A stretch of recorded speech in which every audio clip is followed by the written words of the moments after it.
Don't forget to like, follow, subscribe, and turn on notifications so that you will receive alerts when there are new episodes. Go get it. That's what I tell them. I've been grinding for so long, I wake up and chase my goals. I go out and I go get it. How to code, that's all I know. I don't succeed, then I don't breathe. Success, what does it mean? If I conquer all my goals, then I'm living out my dream. Dig deep, go out and get it. Success Chronicles. Compete until it's finished. Success Chronicles. Go take care of your business. Success Chronicles. It's deeper than just winning. Success Chronicles.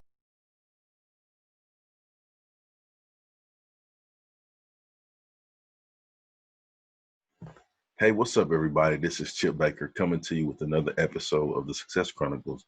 And today we are here with Sharon Hughes. She's a speaker, coach, trainer, trains in mindset, communication, and leadership. Amazon #1 released The Girl in the Garage, and a podcaster.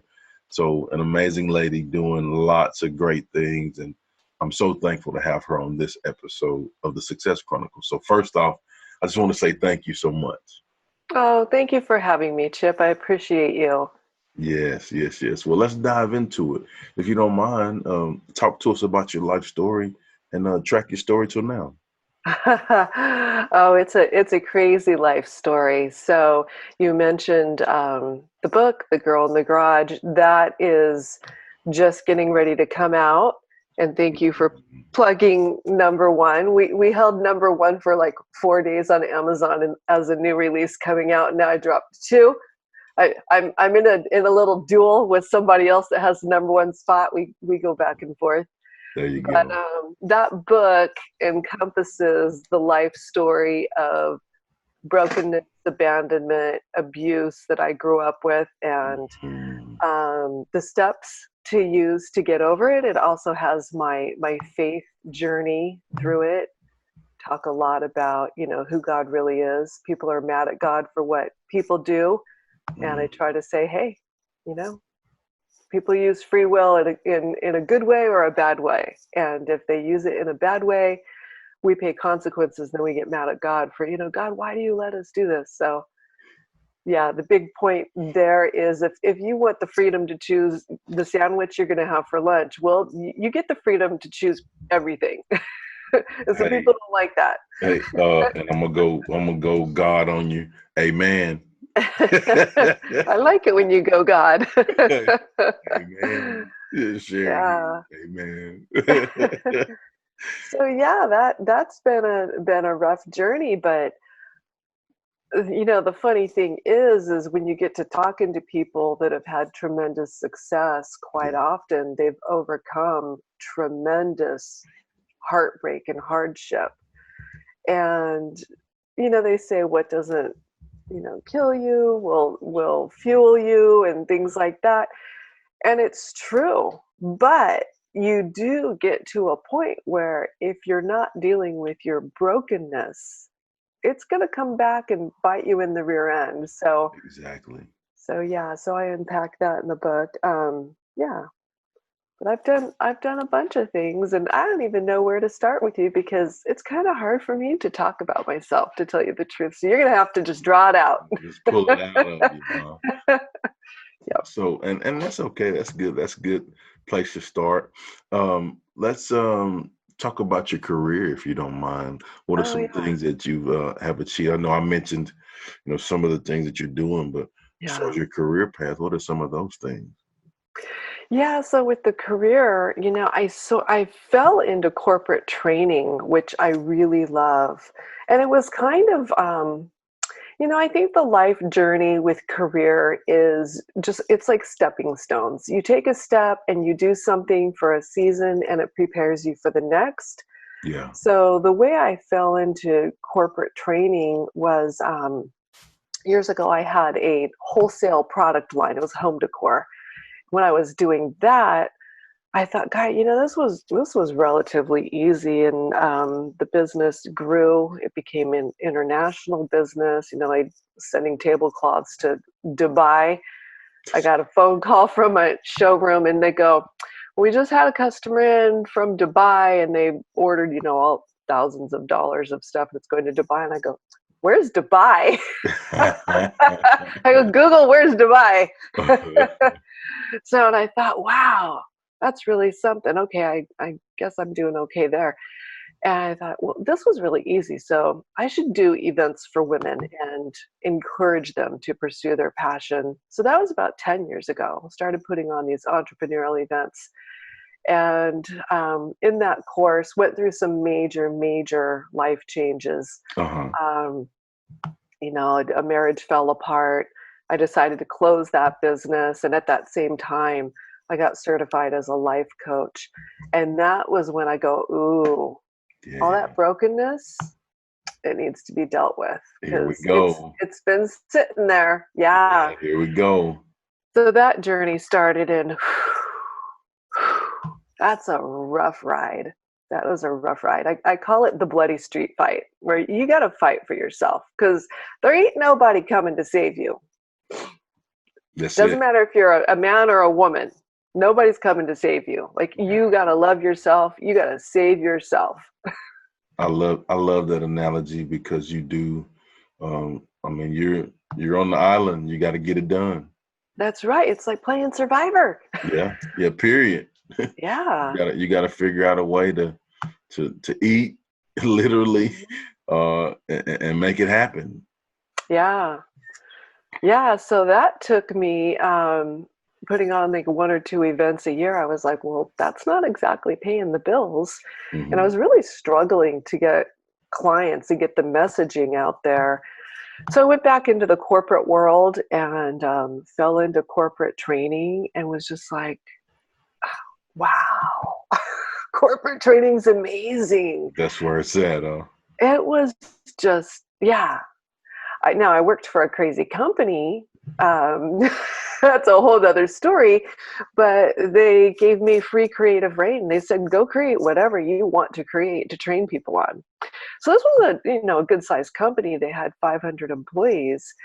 And so I spent days turned into weeks, turned into months, sitting in a cube, creating content around mindset and leadership development, and started pushing that out. And, it was like the best time ever. Best time ever. That's good stuff. Yeah. It's always amazing when you can take the things that you've gone through in your life that, you can consider to have been a mess, and how people say, turn your mess into a message. Right. And then learn the tools to be able to effectively communicate that to help others get through their mess is so fulfilling. It is. And I think it puts you in alignment with your assignment. Ooh, I like that. Let's Chip's go. Dropping it. Let's go. Let's go, Sharon Hughes. Let's go. Okay, let's go. Yeah, it's interesting is when you start doing the research in mindset and how people process and everything, you just start going, oh, they don't know any better. Yeah. These people, the people that are giving us a hard time out there, they're just broken people. So I started a new saying recently, and I was like, this is such a weird thing to say. Broken, messy people are my people. Broken, messy people are my people. Yeah, and I was like, that is so weird because, usually the way the world rolls anyway is, broken and messy. They're like, I'm drama free. But people have drama because they don't know better, and some of them have been raised in generations of, this is how we do life. Yeah, it's hard to break the pattern. Yes. It's hard. And those people, I think if you love them and at the end of the day, everybody wants to be seen and heard. It doesn't matter. It's not about like agreeing with them. Like that part doesn't matter. If you see them and hear them, you could start fostering that relationship. And I really like what Cy Wakeman says, because she says, call people to greatness. If we had more people running around that were calling people to greatness, and you see that potential in somebody, and yeah, they're human, they make mistakes, but keep seeing that potential and keep calling it out in them. That's such a gift. We could change the world if we did that every day. And who was that again? Cy Wakeman, it's spelled C-Y, and Wakeman is traditional spelling. She has a podcast, and she wrote this book called Reality-Based Leadership. And that, I think, is required reading for every high school student. Like, it will absolutely change how you see people, how you lead. If you're playing sports, dance, whatever, production, anything, reality-based. It's like it takes the drama out of it. Because, people are dramatic. They don't know how not to be. Yes. Well, what are 3 things you've accomplished in your life that you're proud of? Oh, goodness. As a parent, I think raising kids and figuring out how to stop those patterns of brokenness and messiness, because it has to stop somewhere. Somebody has to decide that this stops with me. Broken marriages, addiction, things like that, going to jail. My kids are pretty amazing. So, that's number one. And with a lot of interviews, people go into that leadership and, the high achieving and, sports arena and just the different things that we can do in life. But there's nothing greater than raising kids. You're creating human beings, and you're going to push them out in the world, and you need to equip them as best as you can. I think there is a little bit of luck that goes along with it, because sometimes you can do the best you can, and you end up with kids that are making crazy mistakes, but it's hard work. I totally agree with that. And I think, none of us are immune from going through tough things, and we all have to live and learn. And, I'll share this book with you.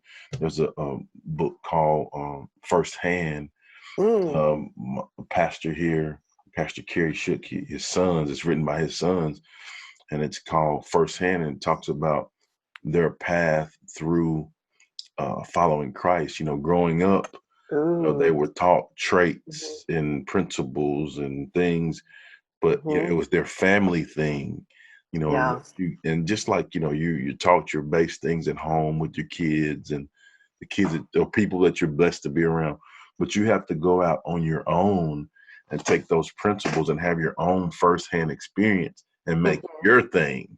And so I think everyone has to go through their own individual firsthand experience and then grow through their go through.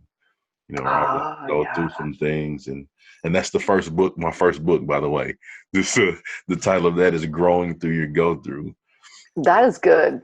Yeah, and so you have to not just go through those experiences and just for nothing, but you have to find the blessings within the lessons, which will allow you to be better when you get on the other side, and not yourself, because it ain't about you.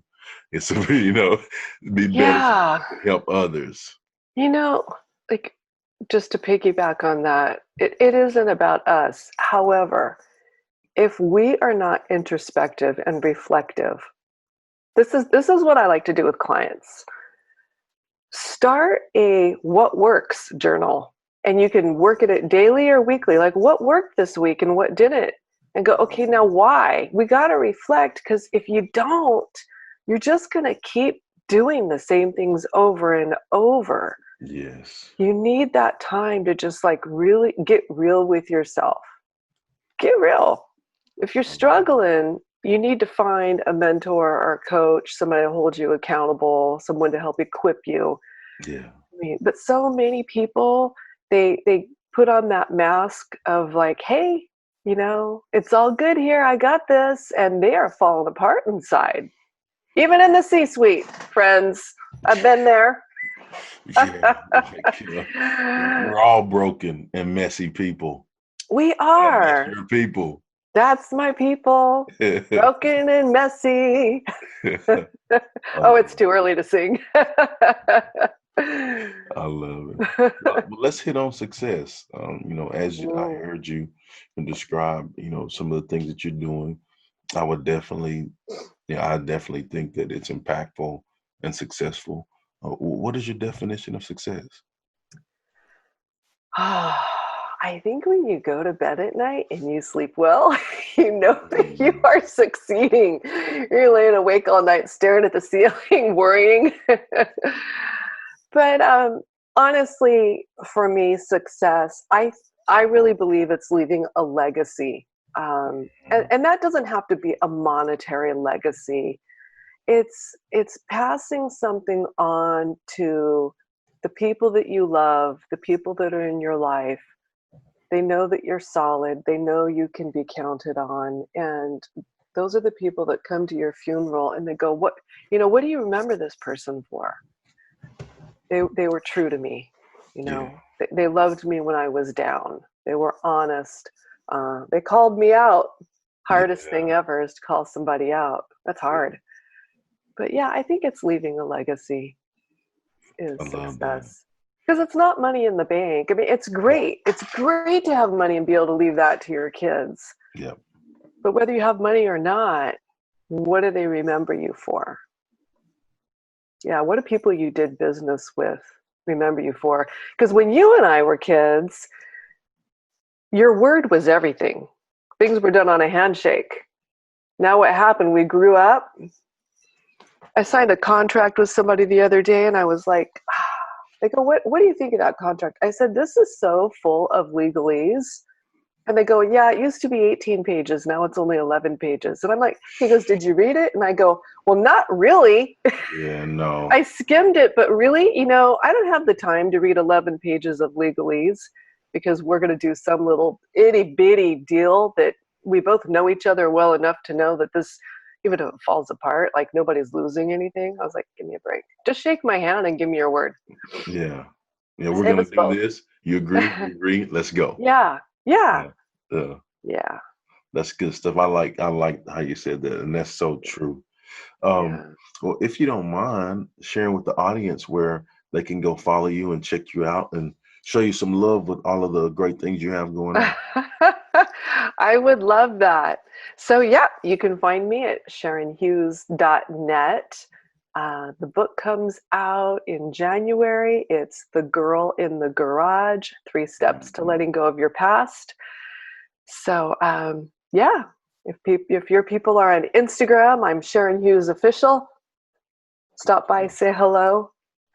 That would be awesome. Thank you. All right. Well, again, I want to say thank you so much for taking the time to interview with the Success Chronicles. Truly appreciate it and truly appreciate all that you do.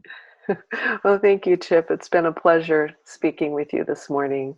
All right. Well, thank you guys for checking out this episode. We'll see you next time. God bless. Go get it.